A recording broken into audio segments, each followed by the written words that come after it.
Okay, question 9. So we've got some questions now on contact pressure and fluid pressure. So just to recap, here is a surface and I apply a force.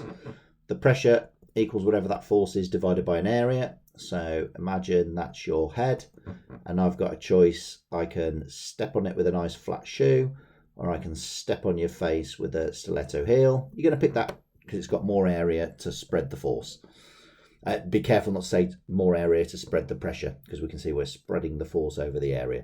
And then the next part is we've got the pressure equals H rho G. So the pressure you experience in a fluid is the height, so the depth you put it at. So for example, if I wanted to squeeze your lungs out of your body, what I'm going to do is increase the height under the water because there's a bigger weight of water under you, multiplied by the density. So if I properly want to kill you, let's change water to treacle.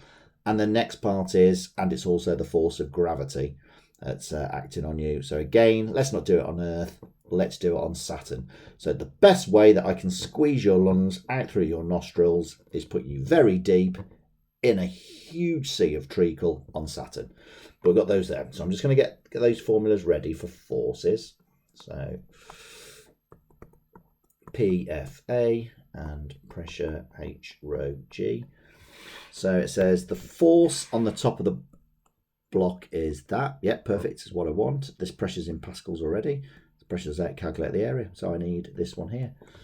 So we know that P equals F over A. That'll be given at the back of your formula book. A equals F divided by P.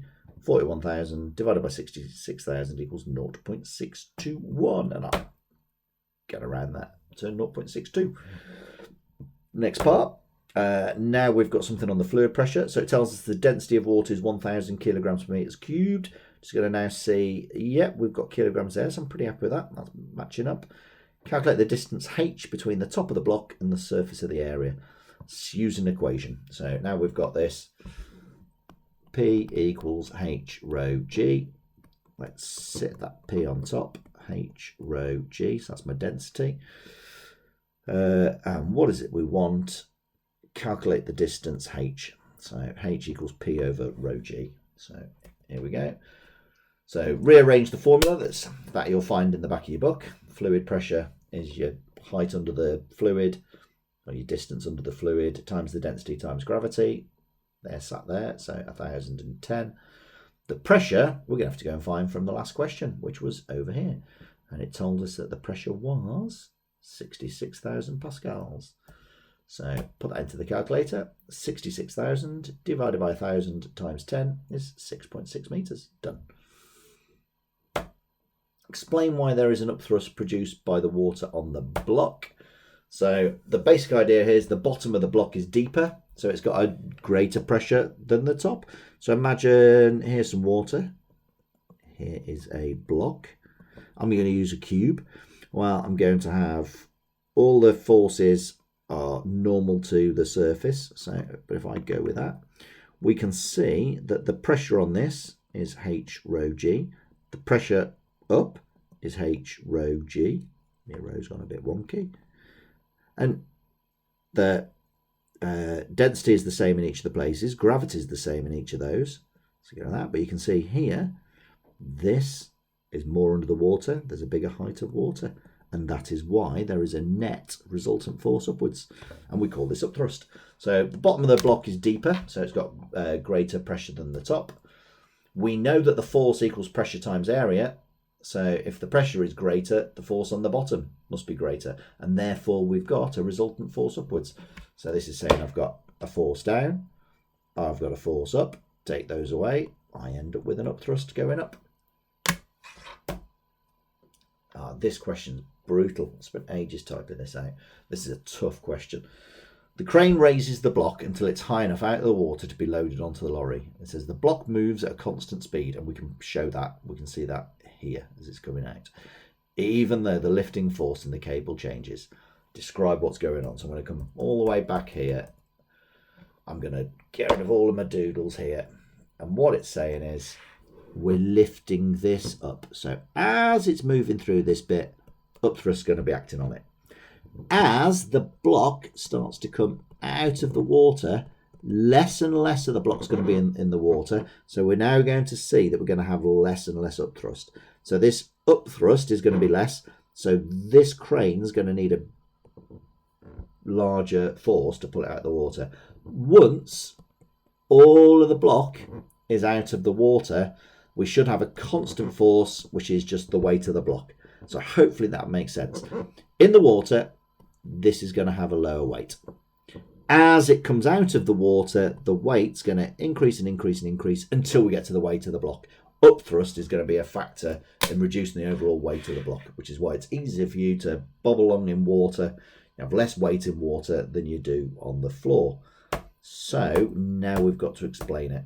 And this is a proper tough question. So explain why the lifting force changes as shown. So I've explained that. This is it in the water with upthrust.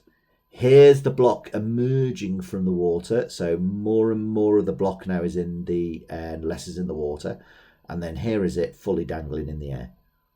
Okay, that's because the lifting force is the weight of the block. Less weight as it's in the water, increase in weight as less as it is in the water here.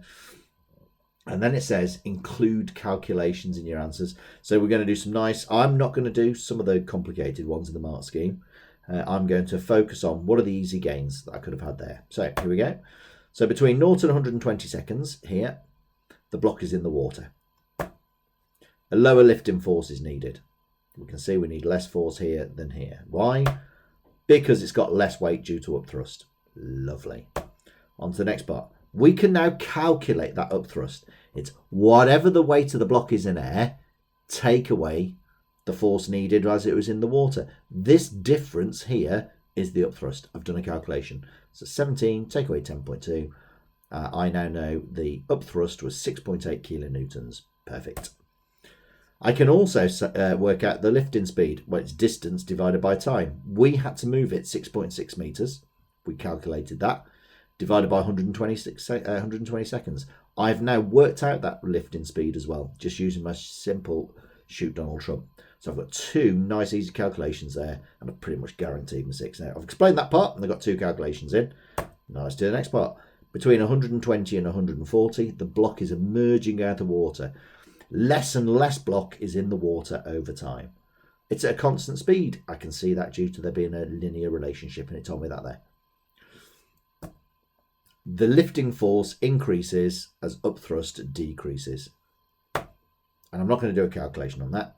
I've got two nice calculations here. I might do another calculation down here. Next part now, the block is fully out of the water. So between, and you'll notice that between, I'm stating the times. Between 140 to 170 seconds, the block is clear of the water. Next part, the weight of the block, well, it's 17 kilonewtons, is 17,000 newtons. Using my Lagrange divided by 10, the mass is 1,700 kilograms. I've got an easy mark, and I've just focused on my Lagrange and shoot Donald Trump to get those. And if I wanted to, I could show that here. So M equals W over G equals that divided by 10. The force is constant as your weight is unchanged. I have not changed the mass of that block, so the force or the weight is the same. And that would get me 6 marks all day, every day.